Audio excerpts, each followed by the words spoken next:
জম্মু এবং কাশ্মীরের একটি গ্রামে ঢুকে এলোপাথারি গুলি চালালো দুই বন্দুকধারী। রাজৌরি জেলার ওই গ্রামে এই ঘটনায় অন্তত 4 জনের মৃত্যু হয়েছে বলে স্থানীয় সংবাদ মাধ্যম সূত্রের খবর।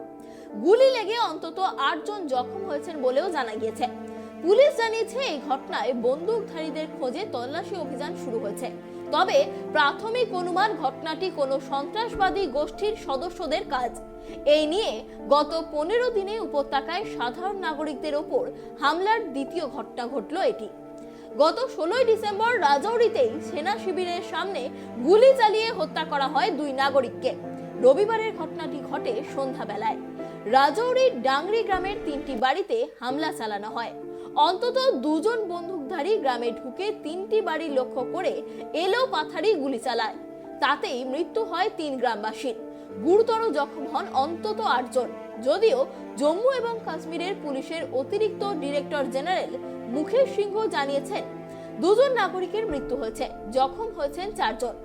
তবুও স্থানীয় সংবাদ মাধ্যম জানিয়েছে মৃতের সংখ্যা তারপর বেড়েছে এবং যারা জখম হয়েছেন তাদের প্রত্যেকের অবস্থা আশঙ্কাজনক।